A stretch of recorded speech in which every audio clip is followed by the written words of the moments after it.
Tyson Fury est tombé comme un sac de patates. 126 kg de graisse à terre. Incroyable. Est-ce que vous avez le sentiment, comme moi, que Francis Ngannou a été volé ce soir? J'ai l'impression que les juges ont voulu préserver l'honneur de la boxe et ont inversé le résultat. Parce que si vous avez vu le match comme moi, round après round, ce n'est pas normal qu'au terme de ce combat, Francis Ngannou soit déclaré perdant au point. Ce n'est pas normal.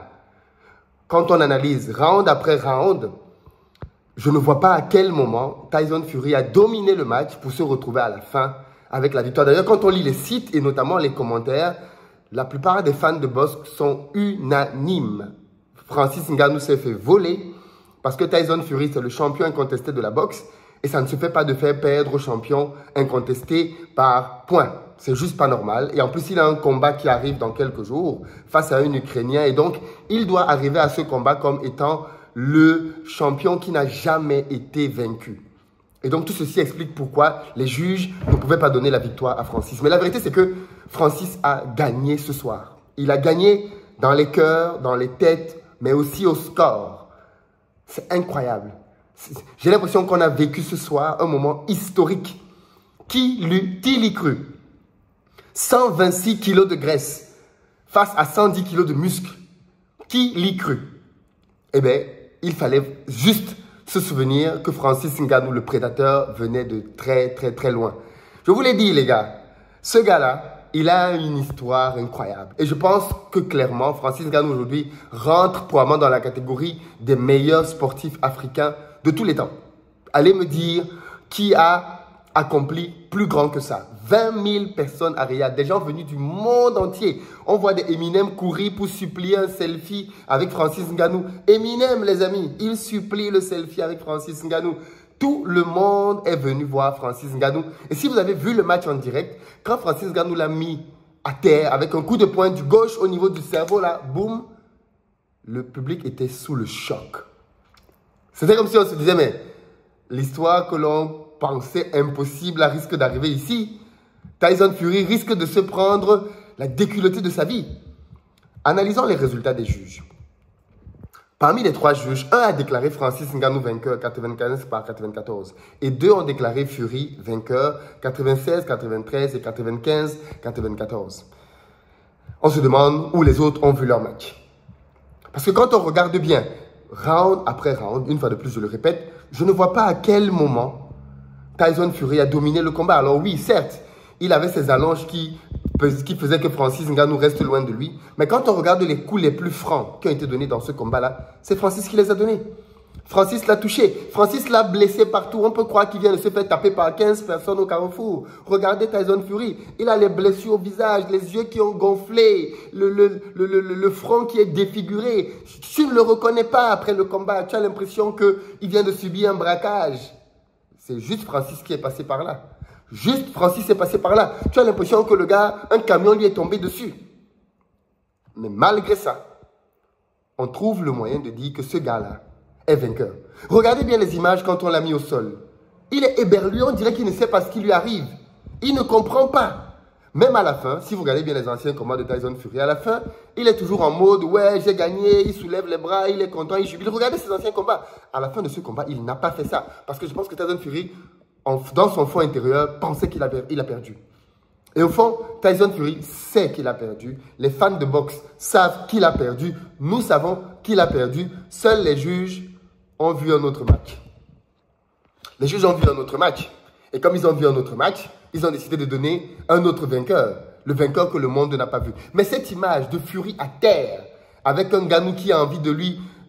Parfois, on a eu l'impression qu'un Ngannou a oublié que ce n'était pas le MMA.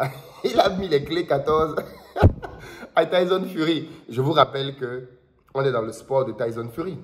Vous envoyez Tyson Fury en MMA avec Francis Ngannou, il ne tient pas 1 minute. Je dis bien, Tyson Fury ne tient pas 1 minute en MMA. 1 minute, il ne tient pas. 1 minute, il est KO. Il a fait 10 rounds avec Francis Ngannou et à aucun moment on a eu l'impression qu'il pouvait mettre Ngannou KO. À aucun moment. Je ne sais pas si vous avez vu le match comme moi, mais à aucun moment on a eu le sentiment que Tyson Fury, même s'il continuait de lutter là pendant 2000 ans, on a eu le sentiment à aucun moment que Tyson Fury pouvait le mettre KO. À aucun moment. Il le touche avec ses petites allonges là, mais rien. Rien. Le gars encaisse, tata. Mais quand, à chaque fois qu'un gars nous l'a touché, il a vacillé. Rappelez-vous au 8e round. Au 8e round, j'ai eu l'impression que le match était terminé. Tyson Fury suppliait l'arbitre du regard pour que l'arbitre vienne séparer, pour que l'arbitre vienne empêcher que l'inévitable ne se produise. Il était là, il regardait l'arbitre. Arbitre, viens. C'était difficile le 8e round pour lui. C'était difficile. Et à la fin de ce match, on nous dit qu'il a perdu. Que le prédateur a perdu. Mais à la fin de son match, Francis Ngannou a dit une fois de plus, j'ai donné tort aux gens. Parce que tout le monde avait dit, oh, les Yoka, tout le monde, tous les spécialistes ont dit non, Francis va perdre ce match. Si on va au-delà du 3e round, même Cédric Doumbé, oh, si on va au-delà du 3e round, Francis a perdu. Tout le monde avait vu Francis perdre avant. Oh, il ne sait pas faire. On a vu des gens se moquer de lui avec son coup de poing en boxe. Non, il ne sait pas boxer, il n'a pas la technique. Francis Ngannou face à... J'ai lu ça. Francis Ngannou face à Tyson Fury, c'est comme un joueur de badminton qui vient affronter Rafael Nadal. Vous avez entendu la bouche que les gens ont. Hein. Francis Ngannou, c'est comme un joueur de badminton qui vient affronter Rafael Nadal au tennis. Et bien ce soir, Francis Ngannou a encore fait taire tous ses détracteurs. Tous ses détracteurs. Les Dana White, les gens du... Les John... comment on appelle encore le gars qui fait maintenant le malin à l'UFC parce que Ngannou n'est plus là. Je ne me rappelle plus de son nom. Vous allez certainement le mettre dans les commentaires. Le nouveau champion de l'UFC, là. Tu me le donnes à Francis. Francis te le corrige. Copieusement. Francis te le corrige. Mais bon, malheureusement, l'injustice a encore été prédominante. Ce n'est pas la première fois hein, que ce genre d'injustice se produise dans le sport. Mais bon, clairement, aujourd'hui, je pense que tout le monde a compris. Tout le monde a compris que Francis Ngannou, c'est probablement le meilleur combattant du monde. Tout sport confondu. C'est probablement le plus complet. Il est venu dans la boxe en quelques semaines d'entraînement avec Mike Tyson. Il est parvenu à mettre à terre le champion incontesté du monde entier. Quelle belle histoire. Quelle belle histoire. Il est tombé comme un sac de patates. 126 kg de gras. Il est tombé, la graisse sortait de lui comme ça. Plaf, plaf, plaf. Ah, c'est dommage. Mais bon, je ne sais pas ce que vous, ça vous inspire. Peut-être de l'injustice. Ce n'est pas la première fois hein, que quelqu'un se fasse voler. Mais je pense que tous ceux qui sont ressortis de ce stade aujourd'hui sont repartis avec le sentiment qu'ils ont vécu un grand moment, qu'ils sont partis de là avec le sentiment d'avoir vu un vrai champion se battre. Et beaucoup sont repartis en étant déçus de la décision des arbitres. Beaucoup. En tout cas, moi, je suis reparti de là en étant très déçu de la décision des arbitres. À la fin du match, bien évidemment, quand on a donné la parole à Tyson Fury qui avait les blessures partout, les bosses, l'œil qui saignait, le front qui saignait, il était obligé de reconnaître que Francis Ngannou, c'est un vrai combattant et qu'il a toute sa place dans la boxe et qu'il est meilleur que plusieurs grands boxeurs dans le monde. Ça, c'est Tyson Fury qui l'a reconnu. Et là, il lui a fait passer juste un petit mauvais carton. Mais bon, je ne sais pas ce que Francis Ngannou va faire par la suite. Est-ce qu'il va rester dans la boxe?